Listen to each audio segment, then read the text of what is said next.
संवाद उपनिषद श्रृंखला में आज का विषय भाव अनुभाव भाग 7। शून्यता का अवदान चेतना लौटाना ही है, क्योंकि जीवन का विकास शून्यता से ही होता है। अतः इसके बिना चेतना की अनुभूति संभव नहीं है।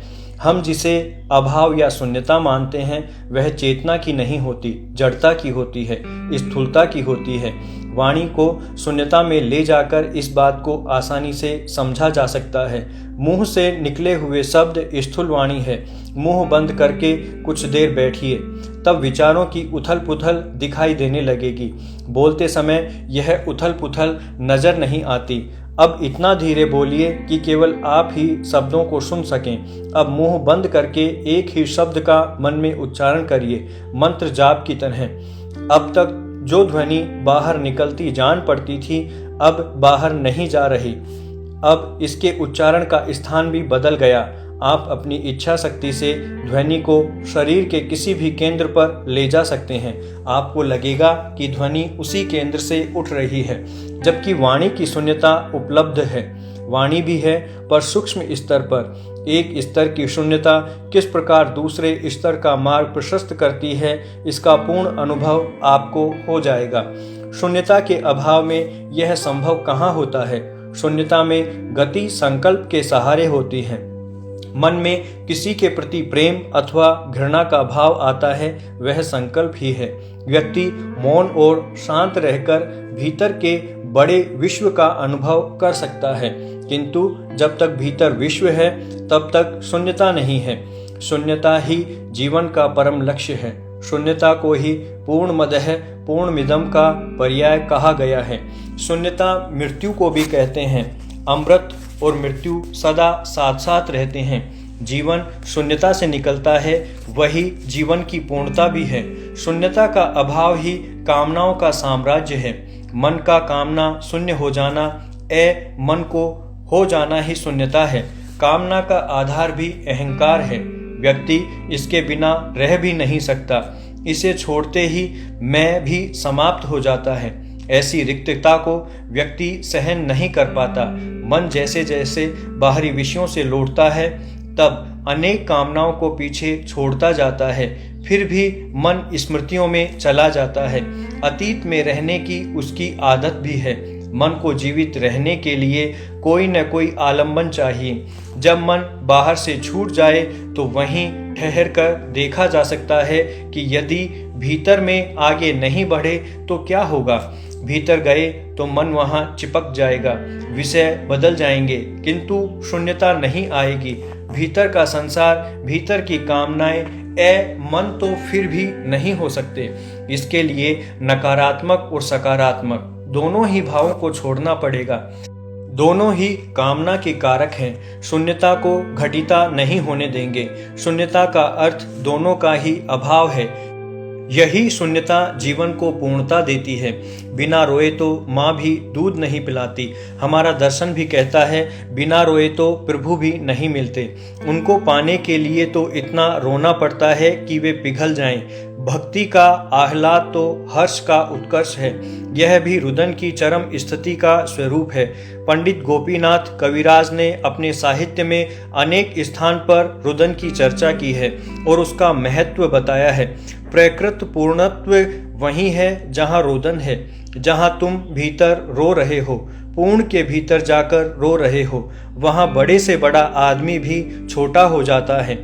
भावों के प्राबल्य की तीव्रता का तारतम्य ही प्रेम में परिणत होता है। कालांतर में यह प्रेम ही क्रमशः रस बन जाता है। भावों का प्रारंभ चाहे दास्य, सखा अथवा माधुर्य भाव से हो, उसका रस में कभी परिणाम नहीं होता, वितान होता है, उसकी अनुभूति होती है। संयोग में कभी रुदन नहीं होता, वियोग में रुदन होता है। लंबे वियोग के बाद अचानक संयोग होने पर जो रुदन होता है वह प्रसन्नता मूलक होता है। भक्ति का आधार भी आह्लादनी शक्ति होता है। आह्लाद को ही भक्ति का चरम रूप कहा जाता है। शिशु असहाय होकर अकेला हो जाने पर रोता है, केवल सहारा पाने के लिए। वह माँ के अलावा किसी को भी नहीं जानता। जगत के साथ तो उसका अभी परिचय हुआ ही नहीं, केवल माँ को पहचानता है, उसी के लिए रोता है। यह जो रुदन है, यह निराश्रय शिशु की पुकार है। माँ को पाने की चेष्टा मात्र है, उसे पता नहीं कोई उसे जानता भी है या नहीं।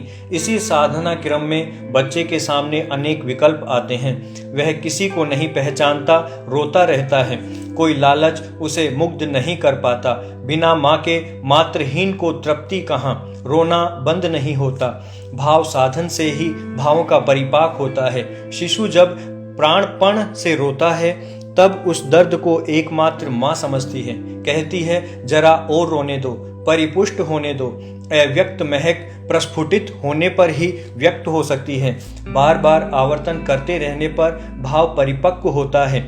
संवेग अर्थात व्याकुलता की तीव्रता ही इसमें समय का निर्धारण करती है। विभिन्न साधनाओं का मूल भी भाव ही है। लौकिक कामनाओं को प्राप्त करने की भावनाओं को छोड़कर जो अपने इष्ट में विशुद्ध प्रेम है, वही वास्तविक भावमयी साधना होती है। अभाव जितना तीव्र होगा, विरह भाव जितना तीव्र होगा, उतना ही मिलन निकट होगा। आकुल व्याकुल शिशु को माँ गोद में उठा लेगी, जैसे बहुत समय बाद मिला हो। गोद में लेते ही शिशु की सारी गिलानी समाप्त हो जाती है। बच्चा आनंद से परिपूर्ण हो जाता है। अब उसे अन्य किसी चीज की जरूरत नहीं। यहाँ भक्त और भगवान अलग नहीं रहते, एक हो जाते हैं। केवल रोना आना चाहिए। दर्शन देखना कितना महत्वपूर्ण है कि विश्व भर में दर्शन शास्त्र नाम का विषय बन गया। दर्शन का अर्थ देखना ही तो है। देखने के उपादान कारण को दृष्टि कहते हैं। आंखें देखने का माध्यम भर हैं, उपकरण मात्र हैं। शरीर का सबसे महत्वपूर्ण अंग भी है, सर्वश्रेष्ठ इंद्रिय है। आंख से आप तभी देख सकते हैं जब इसके साथ मन जुड़ा हुआ हो। यदि मन विषय के साथ नहीं है तो आंखें खुली रहने पर भी दिखाई नहीं देगा। इसका कारण यही है कि देखने का काम शरीर का नहीं है, देखना आत्मा का धर्म है।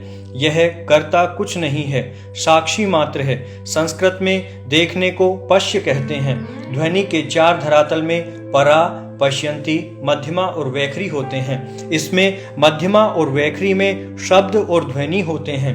पश्यंती में दोनों नहीं होते, वहाँ केवल दृश्य होते हैं, इसीलिए इसे पश्यंती कहते हैं। इसमें शरीर और बुद्धि भी गौण हो जाते हैं, इनके विषय मन तक नहीं पहुँच सकते।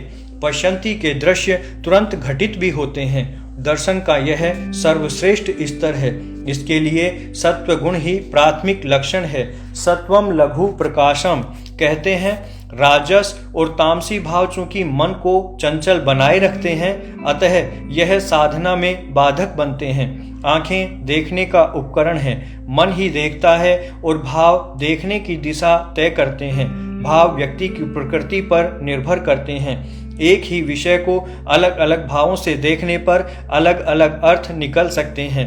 भाव ही परिणाम का उपादान लक्षण होते हैं। सद्भाव व्यक्ति को विकास की ओर ले जाते हैं, व्यक्ति को सम्यक दृष्टा बनाते हैं, तटस्थ भाव से देखने वाला बनाते हैं। व्यक्ति विषय के साथ स्वयं नहीं जुड़ता, अतः अच्छे बुरे का निर्णय भी नहीं करता। उसके लिए न कोई अच्छा होता है न ही बुरा, न कोई छोटा होता है न कोई बड़ा, न बाहर का कोई विषय उसे सुखी कर सकता है न ही दुखी। अतः देखने के साथ उसकी प्रतिक्रिया नहीं होती। विषय के साथ जुड़ते ही हर विषय की अपनी एक विशेष प्रतिक्रिया शुरू हो जाती है। क्रिया कितनी भी छोटी हो, प्रतिक्रिया लंबी चलती है, वर्षों तक भी चल सकती है। राग द्वेष का वातावरण भी निर्मित हो सकता है, मोह जागृत हो सकता है, कामनाओं का जाल तैयार हो सकता है।